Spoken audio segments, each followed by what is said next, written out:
Ladies and gentlemen of the Twin Tiers, I'm your PhD of politics, Dr. Stephen Coleman, and it's time for the 22nd Political Pundit Night, exclusively on mytwintiers.com. And the subject of this evening's Political Pundit Night, Joe Biden, President Biden's first 100 days. Has he succeeded or has he failed? Success or failure? Actually, this is the 100th day of the Biden administration, and we're going to have two panels tonight. A lot of discussion, a lot of great panelists. Panel number one, we have Georgia Verdier will be on the panel, Tom Santooli on the panel, Tracy Matrano, Joe Sempolinski, Wesley Danksburg, and Deborah Lynch, all on panel number one from 7 until 8. And then, holy smokeroos, from 8 until 9, another panel of distinguished pundits and experts, including Citizen, you've heard of Citizen Kane, well, Citizen Dennis Kingsley will be on the second panel. Ken Miller, Nathaniel Wright, Reverend Nathaniel Wright of the Calvary Baptist Church in Ithaca will be on the second panel. Mayor Dan Mandel, and also Paulo Kermides, who's a young political consultant, a Democrat, so he'll be on panel number 2. So it should be a cavalcade of punditry, of talent, of the best political talk in town. That's right, the best political talk in town, political pundit night. By the way, somebody has asked me, will there be another political pundit night? And the answer is yes, there will be. I'm very quick here. The next political pundit night, you can write this down, is going to be on July the 1st. July the 1st is a Thursday night from 7 to 9, and it's going to be the political fireworks edition of Political Pundit Night. So that's coming up on July 1st, Thursday night. But we have a 22nd Political Pundit Night tonight.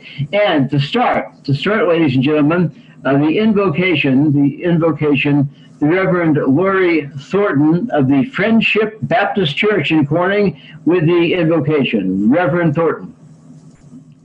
Good evening, everyone. Thank you, Dr. Coleman. You're welcome. And if we take a moment to pray before we enter into tonight's venue, let us pray.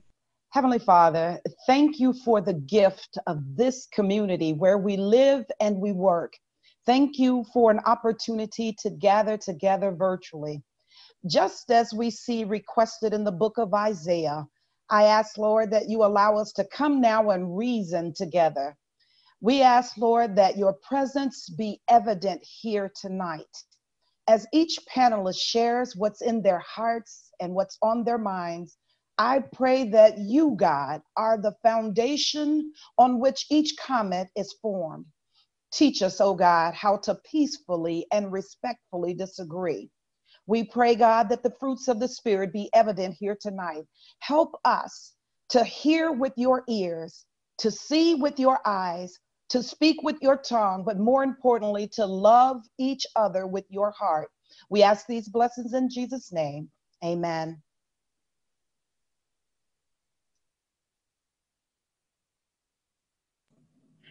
Reverend Lori Thornton of the Friendship Baptist Church in Corning. Thank you, Pastor Thornton. Now, you'll be back at the end of the shows this evening to give the benediction. So I really appreciate, sort of a bookend. We have the invocation, then we have the benediction, we have Lori Thornton. The Friendship Baptist Church in Corning, it's one of the great institutions in this area. Okay, off and running with Political Pundit Night, number 22, exclusively on mytwintiers.com.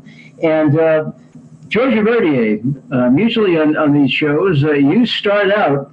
And so I want to ask Georgia Verdier, 100 days into the Biden administration, success or failure for President Biden? Georgia Verdier. Good evening, everyone. And thank you, Dr. Coleman, for your continued efforts to share different political perspectives with the public. As you said, the subject tonight, President Biden, 100 days, success or failure. And for me, in my opinion, in order to effectively measure President Biden's success or failures, one must view his inheritance. On day one, when he entered the White House, America was on fire. As the COVID pandemic was out of control, Millions of people were out of work. There were significant concerns regarding criminal and social justice. There were concerns involving global climate issues. We were reeling from the attack on the Capitol while enduring a political hangover due to ineffective leadership. So the big question was, where do we go from here? For me, it was a moment of crisis or opportunity.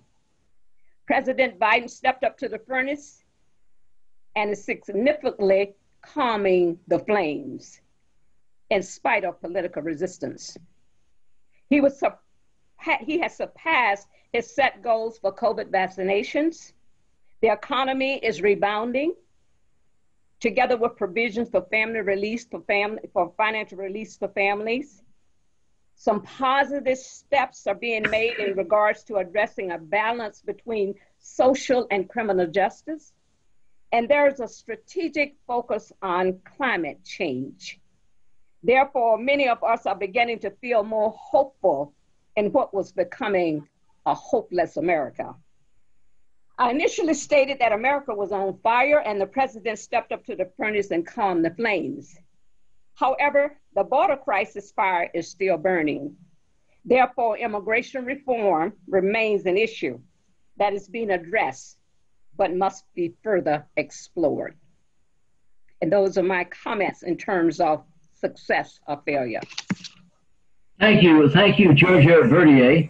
And I wanted to mention, Georgia, the Boston Globe. Can you hear me okay?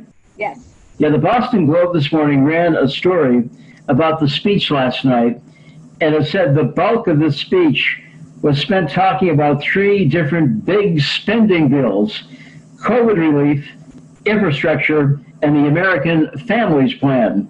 Combined, those plans have a price tag of $6 trillion, not billion, but $6 trillion. For context, the Globe writes, for context, the entire federal budget for 2020, including the military and entitlements like Social Security and Medicare, was $4.79 trillion. So he's proposing $6 trillion. Back in 2020, the entire federal budget was $4.79 trillion. So, George, I want to ask you this. Do you think we're going to the poorhouse? No, because you have to put on the table your desires. And then, you know, when you're preparing a full course meal, you put all the food on the table. We don't eat it all, but we learn how to work with it. So he's putting out there what he would like to accomplish. I think he knows, and we all know, he won't be able to go from 0 to 10, but if he can go from 0 to 7, that's progress. See, for me, you have to claim what you want and then work to own it. Okay, this is from NBC. This is from NBC News. Biden formally announced his $1.8 trillion American Families Plan that includes universal preschool, free community college, and expanded access to child care. It comes a month after Biden introduced a $2 trillion infrastructure plan that would modernize 20,000 miles of roads and 10,000 bridges, as well as expand access to clean water and broadband service. To pay for the hefty price tag for his plans, Georgia, Biden is proposing a tax hike on the wealthy and corporations. Is this an example of the Democrats and the liberals socking it to the corporations and those that generate wealth in America, in your view? No, I think we need a balance. We have been unbalanced for a long time. And if you want a smooth sailing, if you're in an airplane and you're in a current, you go above it or go below it so you can fly safely. We need a balance. We need a better balance than we have. We had a tax proposed on us, and look where the benefits went. We have to find a balance in what we do. And as I said initially, we have to own the problems. We have to name them. All of those things he named, they're problematic issues. Yeah. We know we can accomplish all of that, but we have to work toward what we want. We can't keep denying it's not out there and it doesn't exist. I don't believe we will accomplish all of that under him and under the next president, whoever that might be. Right. But we need to name the things that we need to work on and get busy trying to resolve those type of issues. Well, Georgia Verdier, it's going to be a struggle legislatively. We have a Senate that's 50 Republicans and 50 Democrats, and in the House of Representatives, the Democrats just have five more than the Republicans. So it's going to be legislatively a stretch and a challenge for Joe Biden, but he's in there swinging. You know, at one point when he was running for public office, Donald Trump said, sleepy snooze. Joe Biden is asleep on snooze control, but so far he's been action Joe Biden, Georgia Verdier, and I do appreciate your comments, and I want everybody, by the way, to give the introductory comments, then we'll get back for more discussion. Next is Tom Santooli. Tom Santooli is a great political commentator. He's on Political Talk on WETM TV, and he's here tonight. Tom Santooli, the first 100 days of the Biden administration, success or failure in your opinion, and you need to unmute your mic. There you go. Yeah. Thanks for paying attention. Success or failure is, it's kind of, you know, to me, it's always tough when you have those two extremes at one end or the other. Success is never easy, and sometimes failure is. But with Joe Biden, let me just say a couple of things about Joe Biden. You know, first of all, I really do believe he's a decent guy. I mean, he's certainly served his country well. We can all disagree over politics. He's been involved in politics for years, served in Congress. Obviously, he was vice president for a period of 8 years with Barack Obama. So, you know, he's served our country well. But, you know, we can agree to disagree, and we can do it in a decent way. And we talk about this all the time on Political Talk, and we talk it on Pundit Night too. That Joe Biden, again, he's been a dedicated person to our country. But, you know, I disagree with his policies. It's simple as that. I look at Joe Biden, and I'm to where you mentioned, Steve, not to spend, but even to try to attempt to put programs totaling $6 trillion in your first 100 days, to me, is just outrageous. You know, first of all, for that amount of money, and here's the piece that bothered me the most when he did it. You know, it's one thing to have a COVID plan. It's one thing to have a plan that you're going to do for infrastructure, and then a plan for the American Families Plan. But in the midst of all those plans are 500 other plans. 2% of the money from COVID went to COVID, of that bill, of that 1.9 trillion. 6% goes to infrastructure. And when you talk infrastructure, you're talking, to most people, it's bridges, it's roads, highways, trains, airports, and there's all these social programs and the Green New Deal programs. And you know what? With change in administration comes new ideas. I have no problem with anything that you propose, but, you know, can we start, and the Republicans did the same thing in a lot of respects. Do we have to have these bills that total $2 trillion, $2 trillion, and $2 trillion, have 500 other programs in them? So, you know, I don't think that's fair, and I think it's wrong. You cannot create, you know, we always have to say, I understand why people like Joe Biden. He promises all this stuff, and he says, and by the way, I'm not going to raise your taxes. Well, there is no way that you can do $6 trillion worth of programs. On the rich, he'll raise taxes. Oh, on the rich. There's not that many rich people. Everybody's going to be taxed by this. So I would like a little more upfront honesty about this and say to people, there's no free lunch out there. You can't go to college for free. You can't have all kinds of social programs for free. Everything like that commercial, free. Everything has a price.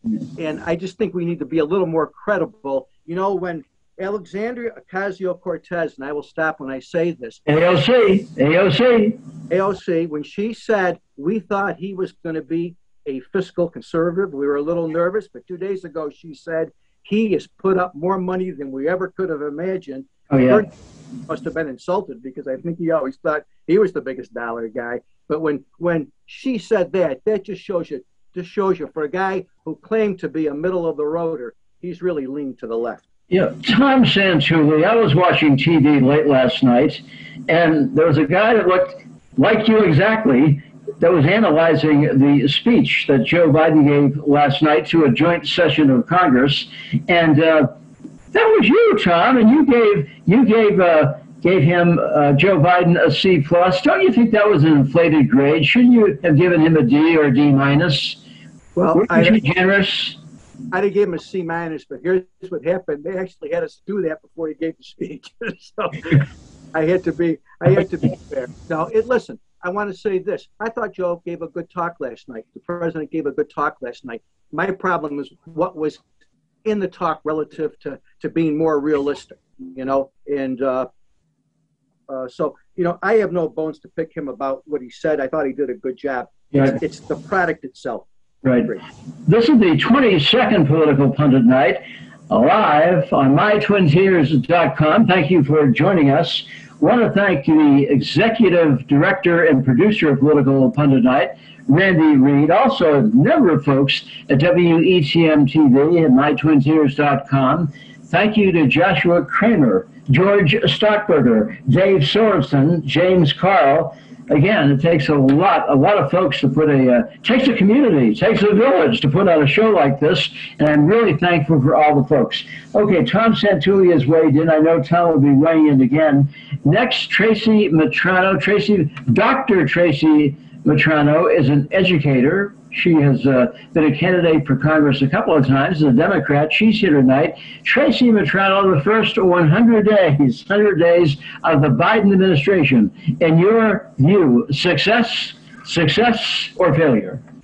Well, I will go venture to say that I have been teaching and allocating grades longer than anyone else here tonight. And I'm sorry, Mr. Santooli, you're a nice guy, like Joe Biden's a nice guy, but you failed. You failed. You got an F in my book because you keep bringing forth these kinds of new, hardly nuanced perspectives that are a steaming pile, as we used to say in the neighborhood where I grew up. Do you know the number? If we had time, I would ask you, and then I could allocate a more careful grade. But do you know the number that you have to make in order to be taxed under the Biden approach? It's $400,000. Is there anyone here, maybe Leslie, who makes more than $400,000? I don't know. I doubt it. Most of the people in the 23rd district do not. Those are the people upon whom taxes will raise. I think Joe Biden is doing very well. I will take a page out of Georgia Verdier's book. He's touched on COVID. He's touching on infrastructure. He's touching on the family. These are areas that under Republican control have been terribly neglected, and terribly is a polite word. We have 1 in 4 children going to bed hungry every night in the 23rd district. 1 in 6 is the national average. We should be proud of this? No way. It's time to get serious about the needs we have for the real people, like 90% of the people in this district. They need that COVID relief. We need help for small business. We need help for infrastructure. 30%, Mr. Santooli, can't watch us tonight. They're off the grid. They're not on the internet. And another 30%, it's hit or miss. So we're talking about desperate need, and we'll never revive this area, the southern tier, without it. And we need the infrastructure of the family to go with it. I wanted to say one thing, Steve, before you start. The most important thing that President Biden said last night is we have to do this for democracy. Democracy. We have a national security interest in maintaining our democracy and a competitive edge about our democracy. Right. I've never heard that from President Trump. Tracy Matrano, when you think of it, when you think of Bernie Sanders, AOC, the squad, Joe Biden, I think what they're saying is we have a plutocracy.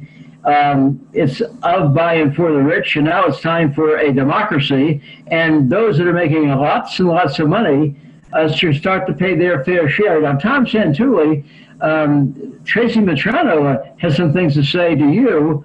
What do you say in return, Tom Santooli? Yeah, what I say is it was the Democrats, I think it was under probably LBJ that started the war on poverty.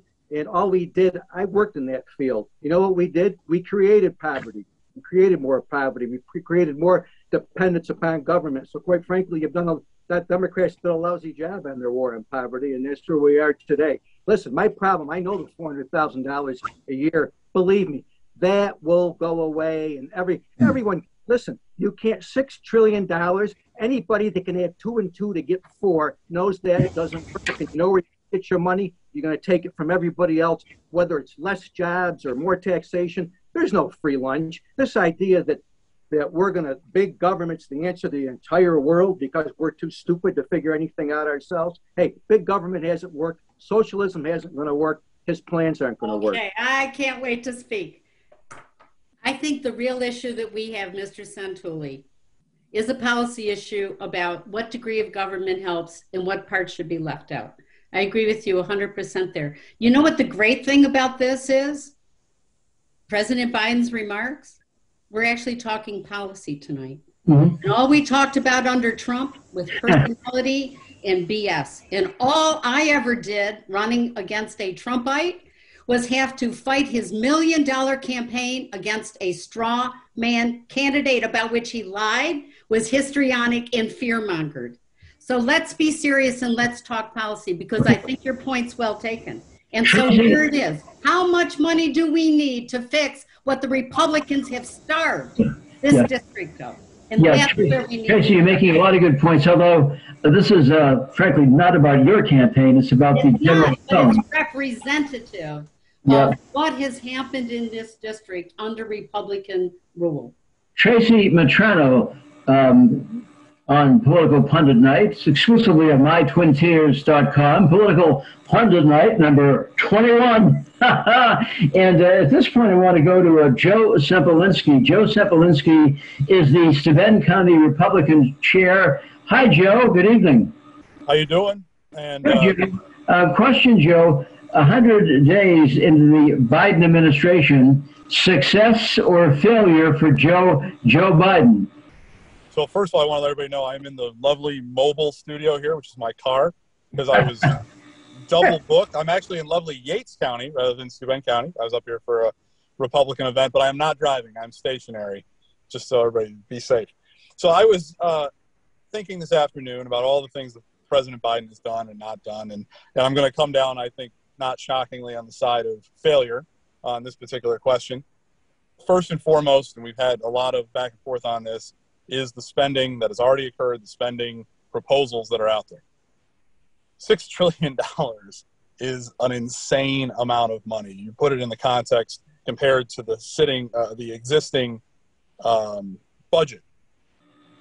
So you have $1.9 trillion that's already gone through, a lot of which was a liberal wish list. You have coming up infrastructure, and for those of you on the internet, you've already seen the meme of everything is infrastructure, thanks to Senator Gillibrand saying a variety of other policies are infrastructure. I think what's distressing about that is everything I've heard, all the people I've talked to, that Republicans are willing to work with Democrats on real infrastructure, building roads, bridges, things that are really going to lay the groundwork for an economic recovery. And then because the word infrastructure is a positive word that people perceive in a good way, Democrats are going to say, well, everything we want to do is infrastructure, because then if you're against all these other things, you're somehow against infrastructure. So if people were a little bit more genuine with their verbiage, maybe we could actually accomplish something on infrastructure. On the economy, the sugar high that we're going to come off of with a $1.9 trillion injection, that's only going to cause inflation. Anybody that drives a car is already seeing that with gas prices going up. So we have an economic issue. We have a border crisis where the vice president has been appointed the border czar or given that jurisdiction. She hasn't done anything about it. We have a humanitarian crisis there on the border that the president seems to want to ignore. We have, from a constitutional standpoint, gun control policies, testing the waters, what he can get away with executive orders instead of having a debate in the legislature on those issues. And at the same time, putting forward a commission looking at packing the Supreme Court, adding seats in the Supreme Court because they don't like the potential decisions that are going to come out of the Supreme Court when Biden said that was something he wasn't in favor of. If you're against it, why do you need to have a commission to study it? So all these things are important. The one that just sticks out and stuck out to me last night and is the level of spending. $6 trillion is just bonkers amounts of money. And anybody that believes that only the rich, only other people are going to pay for that, well, I have a bridge in Brooklyn to sell you, because what's going to happen is everybody eventually is going to have to pay for it because the math just doesn't add up any other way. And what it comes down to is the philosophical difference. We have a lot of problems in this country. We have a lot of legitimate crises and things that are affecting people's lives that are problems we need to solve and things we need to deal with. And the government's, the Democrat solution is for the government to come in and throw money at it. The Republican solution, the solution I would advocate for, is empower individuals to deal with the problems in their lives, let them live their American dream, and not have big government come in and just take money out of one pocket and throw it back at you in another way. Yeah, Joe Sempolinski, we're having an interesting philosophical discussion involving big government versus the individual and so forth. And I think it's great we're talking about this. Now, I have to ask you this. Are you seriously considering running for Congress as a Republican? Tom Reed, of course, is not going to run. You're the chair of the Steuben County Republican Party. Will you run for Congress next time around? Joe Sempolinski? I am seriously considering that. Yeah, the answer to your question, I am seriously considering that, yes. Okay, so seriously consider, does that mean there's a 70% or 80% chance you're going to run there, Joe? I would say it's up there. It's pretty darn high. Okay, so it's a good chance for any reporters that are watching, because lots of folks watch this thing. Joe Sempolinski, 70 to 80% chance he's going to run for Congress because Tom Reed is not running. So we're going to follow that very closely, Joe. Joe, anything to add to what you just said? No, so the president has a very different philosophical bent as to the role of government in our society than I do. I think it should be more about the people than about the government. Okay.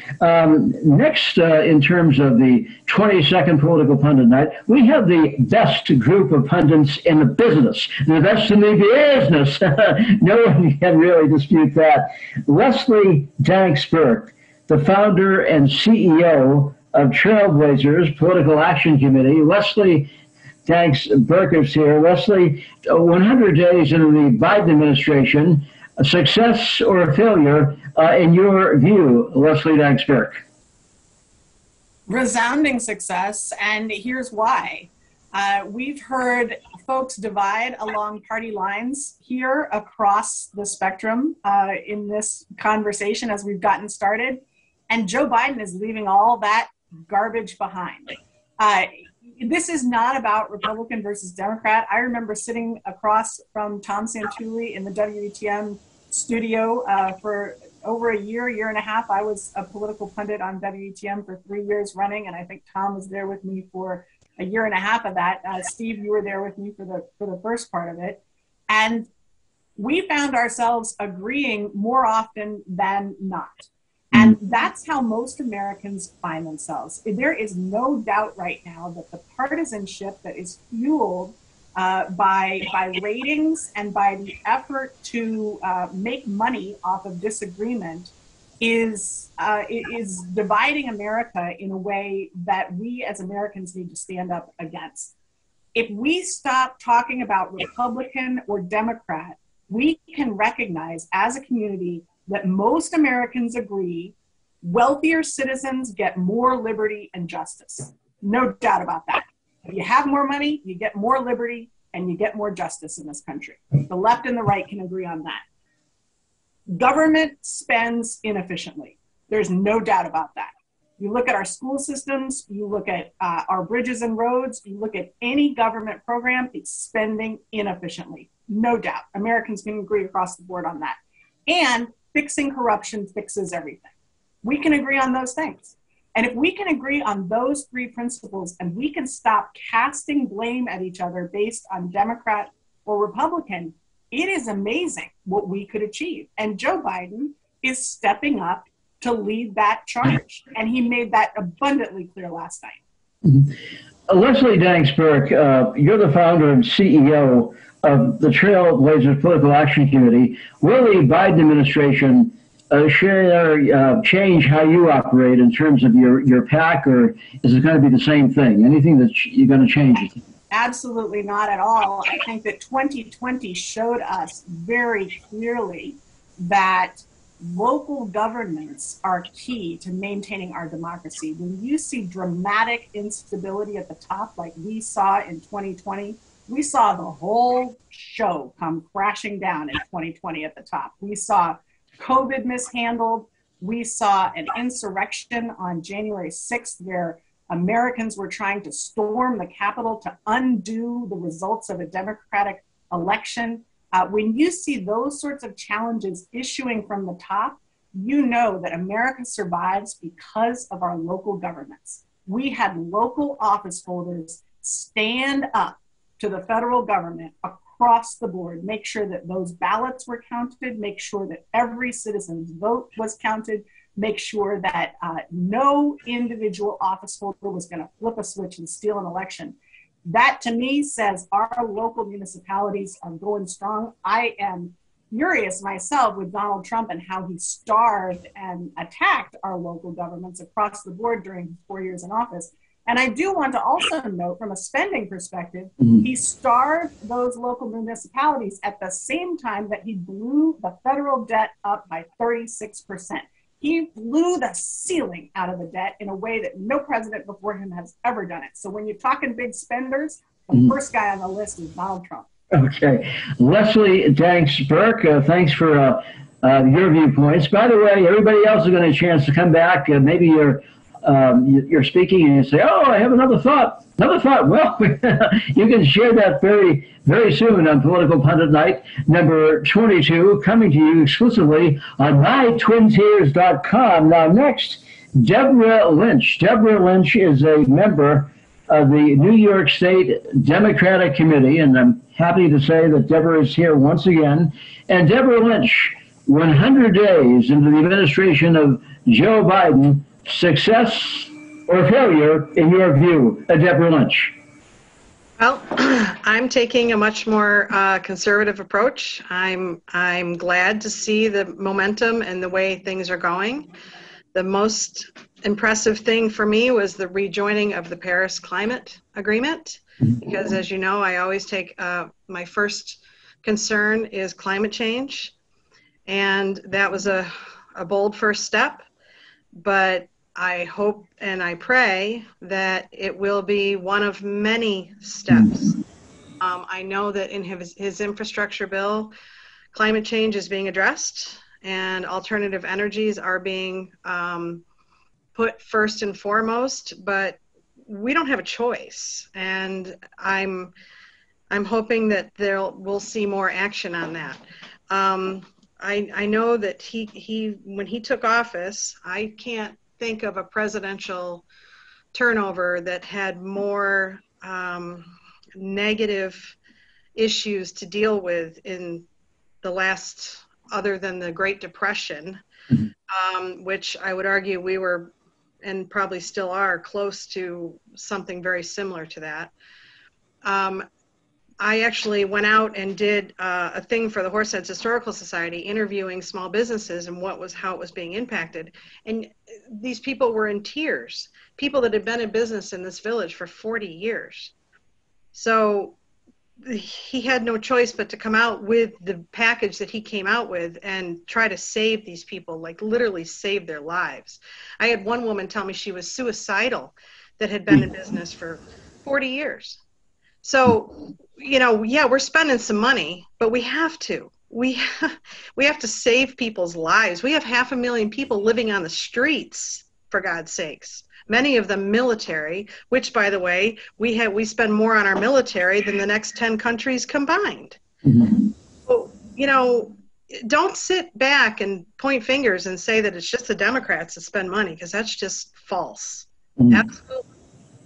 And I'll be honest and say I'm really glad that Bernie Sanders has the position he has. We all know how I feel about Bernie, and I'm glad that he has Joe's ear and vice versa. And that's why he had a front row seat last night. Yes, he did. Yes, he wasn't wearing his mittens. He wasn't wearing his mittens. I was looking for Bernie to have those mittens off. It was no mittens. Yeah. Well, look what happened to the woman that made those mittens. She's been given an opportunity with the Vermont Bear Company. So there's another success story. But you know, listen, like we had mentioned, and Leslie mentioned, and Tracy's mentioned, and Joe, if you decide to run for Congress, Tracy brought up some really good points across this district. We live in a poor district, and if these issues, I mean, there's people that got this stimulus money that were literally figuring out how to buy food. I mean, that's ridiculous. I deliver for Meals on Wheels, and these people can't even afford meals. Yeah. So we have to spend money. And the principle too of any business is if you're gonna make money, you have to spend money. And so you have to bring stimulus in, like being able to watch this thing tonight. All small businesses depend on internet. If we don't have internet, they can't grow or they can't prosper. And to Tom's point, if you want to give people the keys to the American dream and let them pull themselves up and do it themselves, give them the tools. And that's what I think Joe at this point is trying to do. And he's taking the advice. I'm glad to see, because I wasn't real confident in that, but I'm just glad to see he seems to be taking the advice of across the board. Is it always being accepted? Maybe not. But I think he's trying. Deborah Lynch is a member of the New York State Democratic Committee. She's here on the 22nd Political Pundit Night. So far, we've heard from Georgia Verdier, local NAACP president, Tom Santooli, the former Chemung County executive, and now a commentator par excellence on WETM TV. Tracy Matrano has run for Congress a couple of times, an educator, Dr. Matrano, we've heard from her. Joe Sempolinski, who says he's 70 to 80% sure that he's going to run for Congress in 2022. So Joe will watch that very carefully. Leslie Danks Burke, the CEO, founder of Trailblazers Political Action Committee, and Deborah Lynch, New York State Democratic Committee. Now, all of you have chimed in with your viewpoints, but knowing you're the best pundits in the business. you thought of other things. So, what else would you like to add, Georgie? Do you want to add something else to what you originally said, Georgia Verdier? I'm still here digesting all the food I've received from these other panelists, but in terms of the funding and the money and the whole thing, if we put all of this in perspective, and we know that's a lot of money, and we know that many times when figures like that are put out there, we don't even come close to that. But we have to have some kind of objective, some goals, and we lay out that. And I don't get hung up on that because I've lived too long and I've seen presidents come and go and leaders come and go, and they do the best they can with what they have. What happens if political people could get their acts together and learn to work together? We wouldn't have all of this craziness going on that we have. We get hung up in the blue states, the red states, and who used to do what and all of that. We need to deal with we're in a new normal. We need to deal with where we are today and how do we go forward effectively. And we have to stop blaming people. We have to stop pulling up old garbage, leave it in the cans, and let's create some new garbage that smells bad.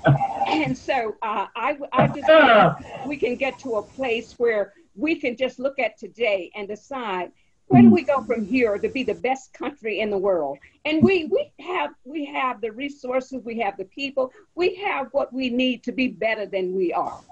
So we need to stop just blaming each other and calling names and exhibiting negative behavior, and get our acts together. And so, Joe, we're here looking at you, and we're going to be here with you.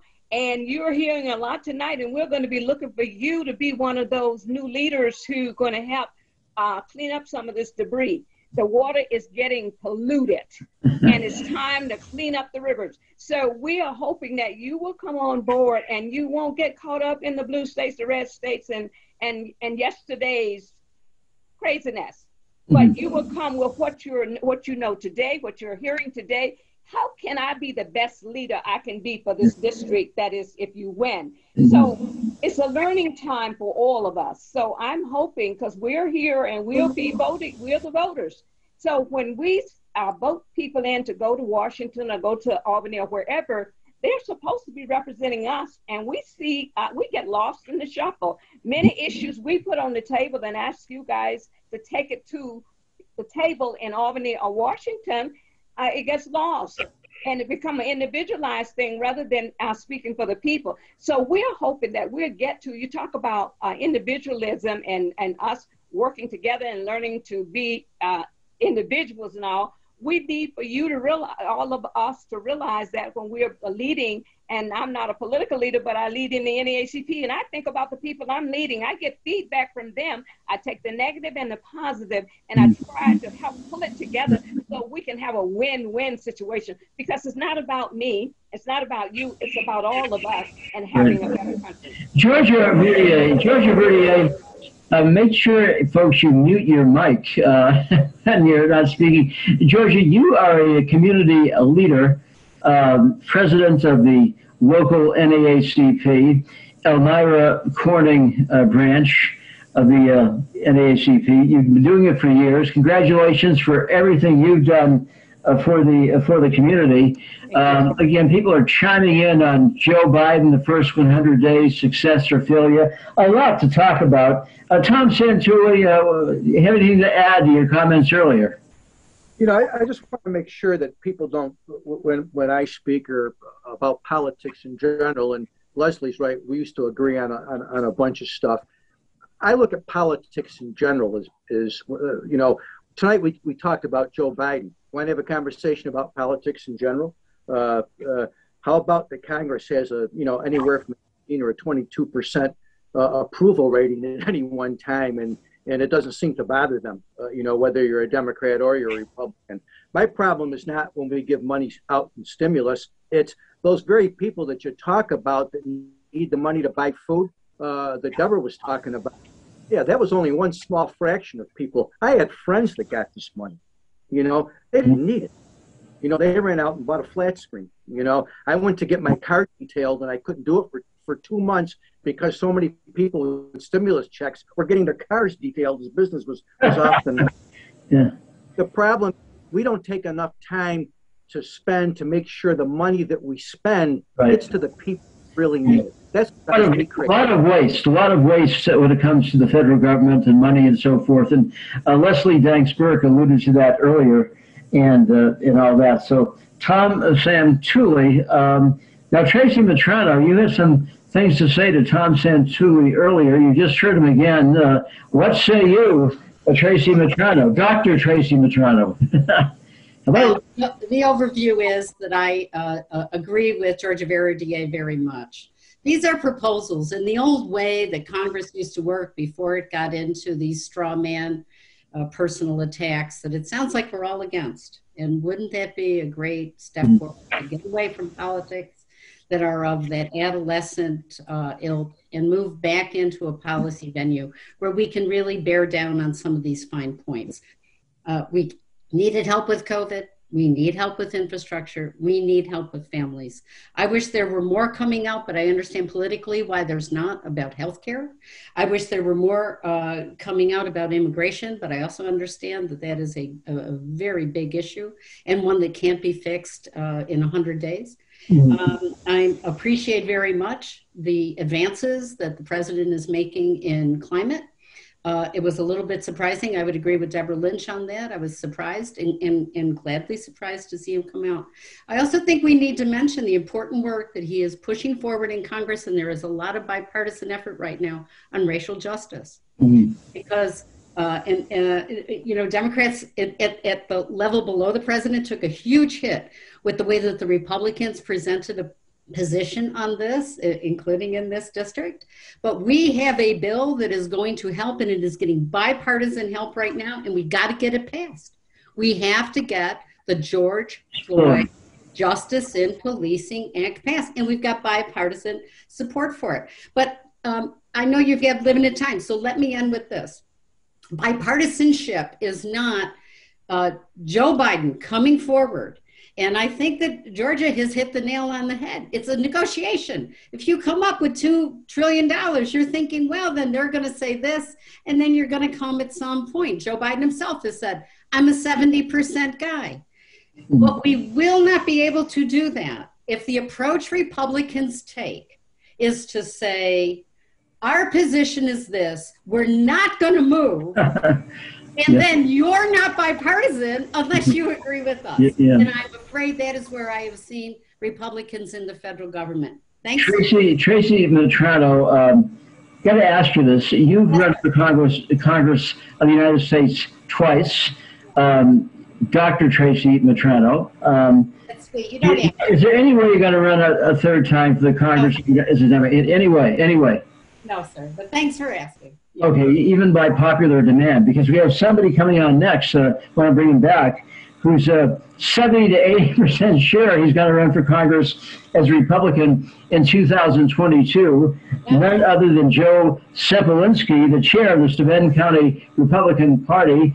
Joey, are you? Just a fast comment on that. Yeah, go ahead. Before we start getting excited about it, we need to see the redistricting. Yeah, that's true. Yeah. Okay, but that's not the reason I'm not running. But I do want to remind people, the 23rd district, as it exists now, probably will not look like it has in the last 10 years. Well, Joe Sempolinski, you're thinking of running again. Considering redistricting, we're going to lose a congressional seat in New York State. Is the district going to be cannibalized, and is it kind of going to disappear? And given that, are you less certain you're going to run again for Congress, Joe Sempolinski? I mean, Tracy brings up a legitimate issue. We're going to have new districts. We're going to go to 26 districts instead of 27. That's going to happen. Now, I think that the people of the Finger Lakes and Southern Tier deserve to have a district, deserve to have their unique issues brought forward. We don't need to be chopped up or put in with a larger metropolitan area. So I would hope that Democrats and Republicans throughout the current district would unite to say we do need to save this district. I know 20 years ago, I remember Congressman Houghton making that, save the district. And I would think that we would all agree that what unites us within the Southern Tier and Finger Lakes is far greater than what divides us, and the issues we're dealing with are not necessarily the same issues we're dealing with in metropolitan areas. To piggyback on some of the things that Deborah in Georgia had to say, I think we have to do a better job of differentiating between disagreeing on the problems and disagreeing on the solutions. I think we do all agree that on what a lot of the problems are, and Deborah was talking about them, where we have a district that's economically behind, and we have a region that's economically behind, and nobody, I think, of good faith is going to disagree that there are issues and problems that good, hardworking people are facing. But we do disagree on how to deal with those problems. And that's where I sort of ended with my last discussion in the first round is I'm not here saying we don't have problems. We've got more problems now than any time in my lifetime. I know that. But what the president was proposing last night is irresponsible solutions to those problems based on the sheer amount of money he's talking about, because there ain't no such thing as a free lunch. And so I'm not saying we don't have problems. I'm just saying maybe we can find better solutions that aren't going to break the bank and are going to be more effective solutions to empower individuals to be self-sufficient and grow their economic potential in ways that aren't putting everything on a credit card. Thanks, Joe Sempolinski. Leslie Danks-Burke, what do you think of what Joe just talked about? Do you think Joe Biden, the Democrats, are going on a spending binge, which is not good for you? Deborah Lynch has been desperate to talk for a little while. Okay, raising her hand and everything else. Okay, we'll get to her. We'll get to her. But right now, what do you say? Well, I think first, I just want to say, Joe and I will have to have several more discussions because, I don't think we're on the same wavelength. But I can tell you one thing: I've stood shoulder to shoulder with Georgia, Tracy, and Leslie in their campaigns, and I think, if I'm not mistaking, is that Leslie Danks Burke was also asked and gave, I think, a very similar answer to Joe about possibly running for the congressional 23rd seat. Is that right, Leslie? Well, yeah. I was. That's kind of exciting. Are you running? Are you running, Leslie? I have the exact same answer that Joe does, which is that, all the options are on the table. I'll be really curious to see what the district actually is. Joe, the WETM came to me the same day they came to Joe and asked me the same question. I've been a woman in politics for 15 years now, so I'm used to the airtime being taken up by guys like Joe. But yeah, certainly all the options are on the table. I consider it. The really key piece I think that we need to look at is that the reason we're in this situation of the 23rd district not having a congressman and having a lame duck is because Joe's boss, Congressman Tom Reed, sexually assaulted someone, admitted that he sexually assaulted someone, said that he was incapacitated at the time, not able to control his own actions, didn't have power over his own actions, and yet continues to stay in the job and chooses to continue to be our representative, even though he knows by his own admission that he's unable to control his own actions. So, that concerns me when we're talking about the folks in the 23rd Congressional District being able to have representation when we have a congressman right now who's a lame duck congressman, refuses to step down and says he has no control over his own actions. That worries me.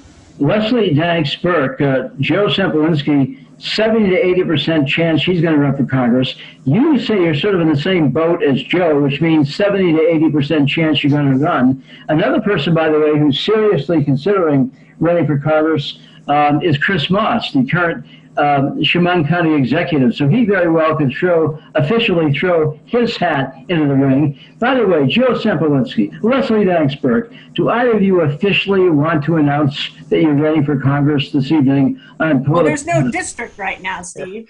We have a lame duck congressman and we've got no district. That may be a little premature at this moment, but we're in a, I think, Leslie and I spent a lot of time together looking at ballots. We had a good time. We had lunch together. We spent 3 days in a room together. We spent a lot of time together. So I think Leslie and I can say, at least in Steuben County, the ballots were handled very transparently. We spent a lot of time looking at them. Hurrah for local governments is what I say. I think it's premature to make any determination at this point, but I am aggressively exploring. As the years file candidate, I'd like to say 2 quick things, Steve. Go ahead, Tracy. Go ahead. In 10 years, we have not had earmarks in Congress. That was a product of the Tea Party, of which Mr. Reed was a great advocate. It also allows a congressman who isn't doing enough to do even less. We now have earmarks back. Now is a time we need a representative to go get the money and bring it back to this district. So whether Mr. Reed stays or not, if he's there, would everyone, including you, Joe, urge him to bring some money back to help people out in the 23rd district? Number 2, and I'll be fast.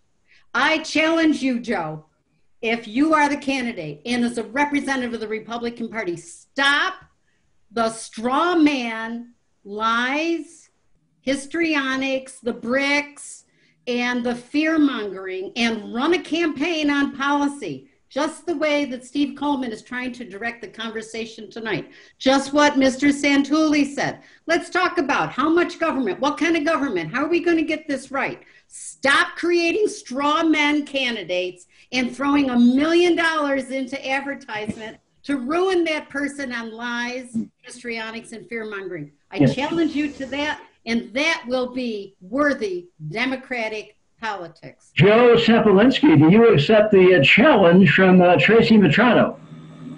Well, I think we do have to differentiate between when you're in a campaign, we do have differences of opinion and differences of background. Now, Tracy didn't like some of the ads that the current congressman ran. brought up the brick. A brick went through the guy's window. I mean, that's something that happened. That's political violence that occurred in this district, and he pointed that out. I don't think he never accused Dr. Metrano of having anything to do with it, but he pointed out that this happened. So if that's something I don't have a lot of confidence already. Because, even one of the broadcasters of WETM laughed hysterically in the green room with me, knowing what a setup and farce that whole thing was. Look, even the language you and Mr. Santooli have used tonight, there's no free lunch. Did a Democrat ever say there's no free lunch? And then the specter of socialism. We're not talking about government taking over the ownership of corporations. We're talking about what role government can play, to what degree, what allocations, in what areas, with what groups of people in the society, and what sectors, education, healthcare, infrastructure, and so forth, to revive the economy and to compete internationally. Can you stick on those issues and stop with the other heaping pile of you know what? Well, wait a minute. What I said was the president was being grossly irresponsible in his proposals. He's talking about spending specific. Should we be giving any money to infrastructure? Should we be doing anything about, I don't know, healthcare or family health leave? Should we be doing anything about childcare? Stick with the issues. Stop with the characterization. To Mr. Santooli's credit, Tom pointed out that the Republicans did the same thing when they had control. And I think it's deeply problematic when a Republican can't point out that his party is doing the exact same thing to a Democratic president that, the Republican president accused the Democrats of doing. And to Tom's credit, Tom was always willing to stand up and say, look, let's call balls and strikes as they see them. And I think Joe, Tracy is calling you out on this, and I think it's a pretty clear call out. If you're asking me whether we spend too much money in government and whether Republican presidents have spent too much money in government, I would say yes. We have had administrations of both parties that have spent too much money in government. Then bring forward the counter proposal. So you're saying don't spend any money on bringing the internet to the district. But then bring a proposal.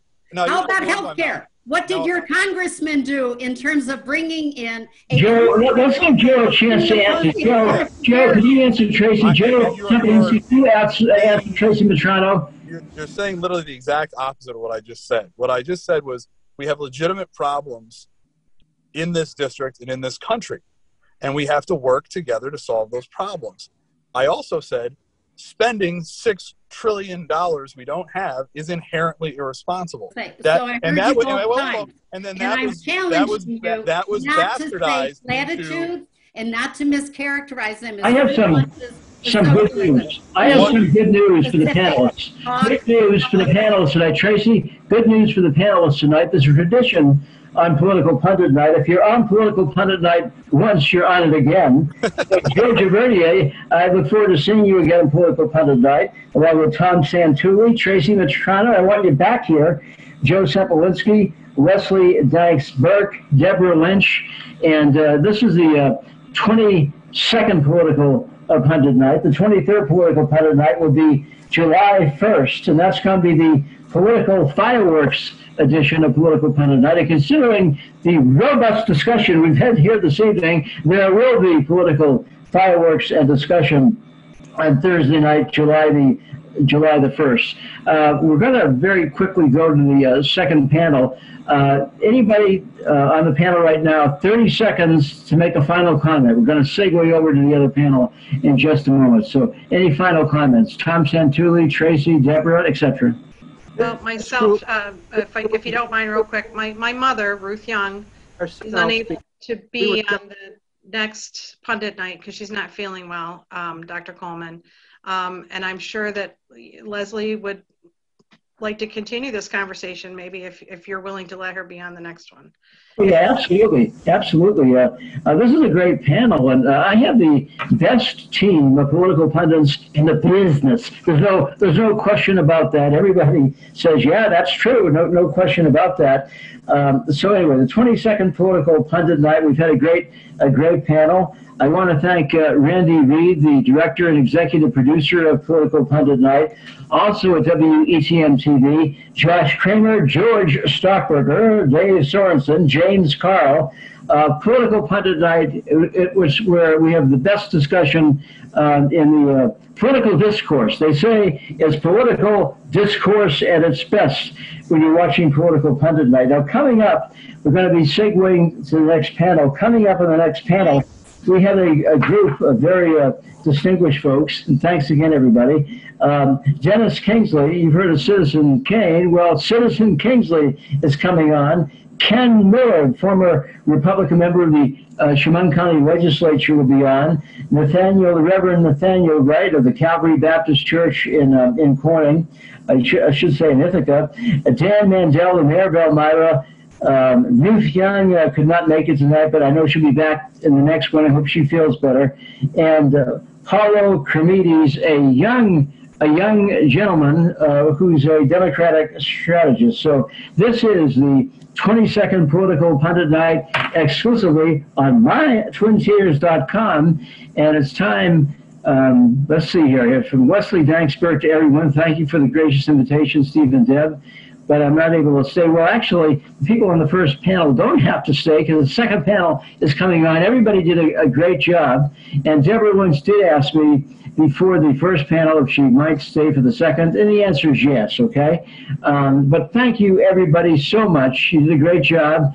And let me say again, 22nd Political Pundit Night exclusively on mytwintears.com.